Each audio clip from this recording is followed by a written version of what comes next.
గత పాలకులకు భిన్నంగా పొన్నం అడుగులు హుస్నాబాద్ నియోజకవర్గం అభివృద్ధికి పెద్దపీట.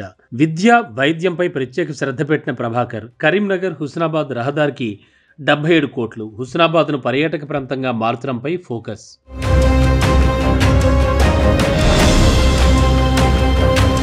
గత పాలకులు నియోజకవర్గ డెవలప్మెంట్ గాలికి వదిలేశారు. 10 ఏళ్ల పాటు స్వరాష్ట్రంలో హుస్నాబాద్ నియోజకవర్గానికి అన్ని రంగాల్లోనూ తీవ్ర అన్యాయం జరిగింది. ప్రజలు కష్టాలు పడుతోన్నా చూసి చూడనట్లు వదిలేశారు.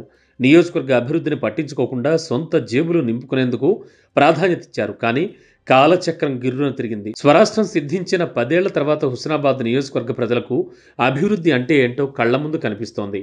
కాంగ్రెస్ పార్టీ అధికారంలోకి వచ్చిన 6 నెలల్లోనే నియోజకవర్గం రూపురేఖలు మారిపోయాయి. నాడెలా ఉండేది, నేడు ఎట్లుంది అంటూ పోల్చుతున్నారు. ఇదంతా మంత్రి పొన్నం ప్రభాకర్ చలవతోనే సాధ్యమైందని నియోజకవర్గ ప్రజలు గర్వంగా చెబుతున్నారు. బీఆర్ఎస్ పాలనకు కాంగ్రెస్ పాలనకు ఎంతో తేడా ఉందని కళ్లకు కట్టినట్లుగా వివరిస్తున్నారు. విద్య, వైద్యం కోసం సుదూర ప్రాంతాలకు వెళ్లకుండా ఆసుపత్రులు, విద్యాలయాల అభివృద్ధికి పెద్దపీట వేశారు. ముఖ్యమంత్రి రేవంత్ రెడ్డితో పాటు అధికారులను ఒప్పించి నియోజకవర్గానికి నిధులు తీసుకురావడంలో పొన్నం ప్రభాకర్ సక్సెస్ అయ్యారు. తనను మంత్రి చేసిన నియోజకవర్గ ప్రజలకు ఏమిచ్చినా తక్కువే అంటారు ఆయన. మిగిలిన నియోజకవర్గాలకు భిన్నంగా అభివృద్ధిలో ముందుండాలని నిత్యం శ్రమిస్తున్నారు. భల్లు నాయక్ తండాకు చెందిన దేవికి సురభికి వైద్య కళాశాలలో సీటొచ్చింది. అమ్మాయి కుటుంబం ఫీజు కట్టలేక ఇబ్బంది పడుతుండడంతో అనుచరుల ద్వారా విషయాన్ని తెలుసుకున్నారు. సురభి కుటుంబాన్ని ఇంటికి పిలిపించి అమ్మాయి కుటుంబానికి ధైర్యం చెప్పారు. ₹1,50,000 ఆర్థిక సాయం చేశారు. ఇలా ఎంతో మందికి మూడో వ్యక్తికి తెలియకుండా సాయం చేశారు మంత్రి పొన్నం. తనకున్న దాంట్లో కొంత నలుగురికి పంచిపెట్టడానికి ఏమాత్రం వెనుకంజ వేయరు.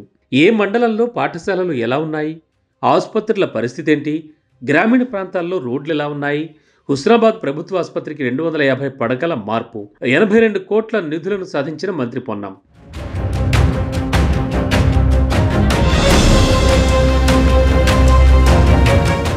ఎన్నికల ప్రచారంలోనే ఏ మండలంలో పాఠశాలలు ఎలా ఉన్నాయి, ఆసుపత్రుల పరిస్థితులేమిటి, గ్రామీణ ప్రాంతాల్లో రోడ్లు ఎలా ఉన్నాయి, ఇలాంటి అంశాలను తెలుసుకున్నారు.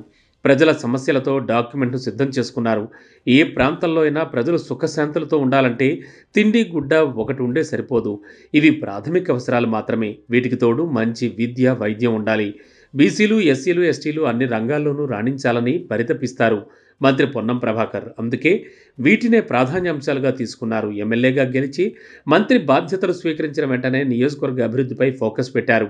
హుస్నాబాద్ మండలంలో 100 పడకల ప్రభుత్వ ఆసుపత్రిని 250 పడకల ఆసుపత్రిగా మార్చడానికి 82 కోట్ల నిధులను సాధించారు.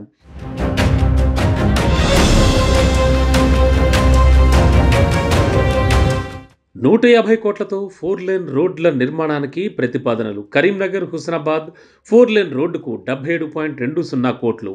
ప్రజల ఇళ్లకు ఎక్కువ నష్టం జరగకుండా బైపాస్ రోడ్ల నిర్మాణం. మొదటి ప్యాకేజీలో 77.20 కోట్లు, రెండో ప్యాకేజీలో 80 కోట్లతో పనులు.